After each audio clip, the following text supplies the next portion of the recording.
I think that adult friendships is, you know how when you're a teenager, everyone's talking about like bullying and cyberbullying. I think that as adults, this adult friendship issue is the next sort of frontier of talking about how do we court friends? How do we build a friendship when it's not romantic? How do we break up with a friendship when it's been too long? And the biggest thing that happens with friendships is they do go stale.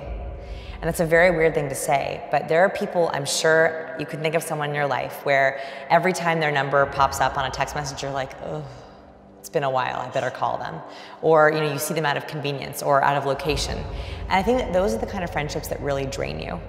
There's actually a study that was done on ambivalent relationships. Yeah, this is so interesting. Yeah, I'm thinking about ambivalence a lot. So toxic people, we get it, right? We all understand that we want to get rid of toxic people. That's more obvious.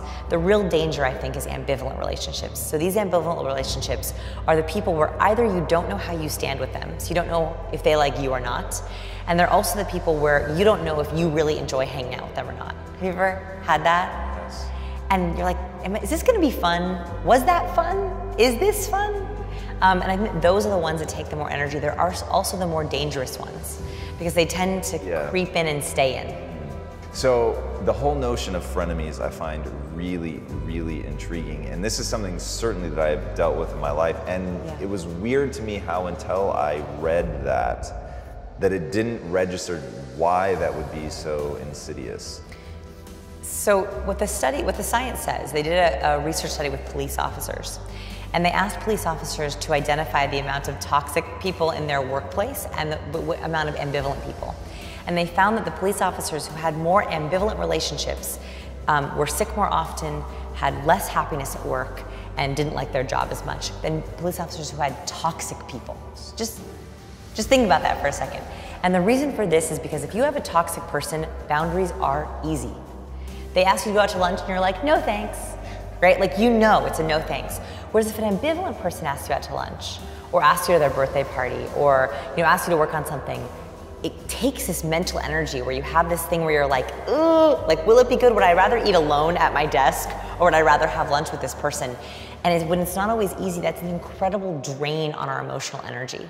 And if you are an introvert or an ambivert is someone who is kind of splits between extroversion and introversion, your energy is finite and our mental space is finite. And this is something that I did not realize until much more recently.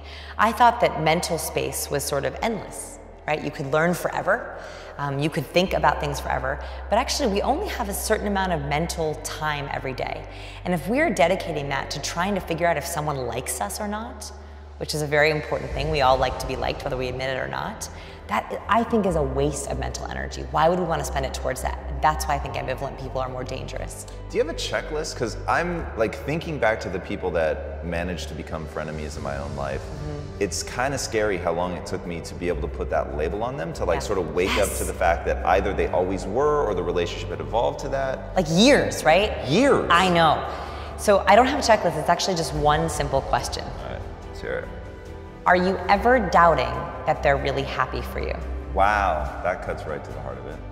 I mean, that's it. And that happens actually quite often. Like, there are these people who make these very passive-aggressive comments where you're like, was that nice or was that mean? If you're ever questioning that, that means they are not truly happy for you. Or if you have a piece of really good news, a really true good friend will mirror and match that excitement with you. Someone who's not as happy for you will come in with dream killer questions. You know dream killers? Yeah. Dream killer questions are when they question your success, they doubt the success, they think of all the negatives. And dream killers are not always bad. I have dream killers in my life and I call them when I need someone to poke holes in a business idea, right? Like I'll pitch them because they're great practice. But I know that they are not the people that I go to when I have something I'm truly excited about. So I think that that's the only question you have to ask yourself. And it might be an inconvenient truth. Like don't answer it off the cuff, like don't answer it really quickly. Like try to think of all the times in the last 6 months that you've seen them and shared something. Did you feel like they were as happy as you were about your happiness?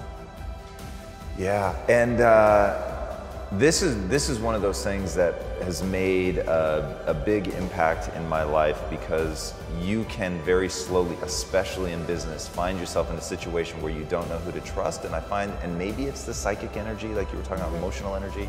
For me, it became a question of emotional safety, where when I know you're my enemy, I don't feel emotionally vulnerable, oddly enough. Even though I know you may actively be out to get me. Like, I can handle that. Yeah. It's when I'm like giving you my neck, if you will, enough, and every now and then you actually take a swipe at it, and sometimes like, Yeah, that's when you lose sleep. Yeah, like, yes, literally. And you sit in bed and you rerun all the things they've said or you've said. You worry about all the things that could potentially happen. So if you are with someone and they are either they do not mean well for you, or they are planning on taking a swipe at your neck, you somehow smell that threat. And even though consciously your brain is going, they didn't say anything, they didn't do anything, their body language is okay, it seems all okay, the other part of your brain, the animal part of your brain, which is firing in fear response or threat response, is going, no, watch out. And that's what keeps you up at night, is your conscious brain wrestling with the unconscious part of your brain. I think that that's when we talk about being psychic or having premonitions, I think that that's actually what's happening. We're smelling or picking up on things that we don't even realize. We don't realize that actually happiness comes in these very, very small moments every day. And actually those are the happiness moments we have to savor.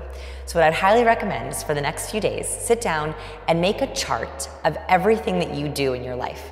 Down to making a steaming hot cup of coffee, down to going for a run, down to doing laundry.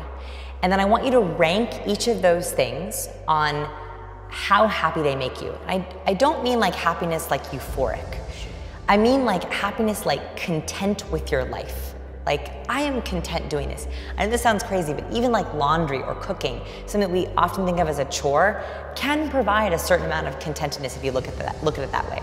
So I want you to rate all of those skills, and then I want you to count up the number of hours you spend on each of those skills every day. What you'll end up finding is you end up doing what I call happy math. Happy math is basically looking at the fact that we end up spending the majority of our week, 90% of our week, doing tasks that rank as a 1 or 2 or 3, not very happy on the happy scale. And we end up having these really small, once a week moments where we're actually happy. But really they're these small little moments. It's having that amazing cup of coffee, or taking in your view from your window, or whatever, these little small things. Those minutes add up, and I think it's about slowly hacking how can you add in more and more of those minutes. Here's another kind of tip on the happiness stuff that I just realized would be a really easy one to try. So I talked about these little moments of happiness. There's also these little moments of unhappiness that as humans, we cannot help but infect our entire life. So you know how when you're sitting at a red light and you literally question your entire existence? Has that ever happened to anyone? Sure. Yeah. So you're sitting at a red light and you're like, why do I sit in traffic? Why do I drive to work? Why do I do what I work? Why am I doing this? Maybe I should quit my job. Maybe I should move to Hawaii. Maybe I shouldn't have a car. Like, that's like what happens, So one of the hacks that I have found works really well is taking those small moments and turning them into what I call gratitude totems. So a totem is like a symbol or something to remind you of something. So I have a red light by my house that I get stopped at every single day. It doesn't even matter what time of day. And I used to yell at this red light. I would curse at it. And then I realized, wait a minute. Like, this light causes me so much unhappiness. I have such a hard time being grateful. Like, every Oprah magazine ever says, be more grateful. Who has time to be grateful, right? Like, no one has time to do that. But now I have time. So whenever I am stopped at that red light, for the entire red light, I think about every single thing I'm grateful for. And now I get upset if I do not hit it. Because I know that every time I pull up to that red light, I have a minute and a half just to think about all the things I'm grateful for. Check, I got my gratitude off, I feel nice and good. I flipped a very unhappy moment for me that makes me question driving and cars and my life, and turned it into something that actually makes me very appreciative.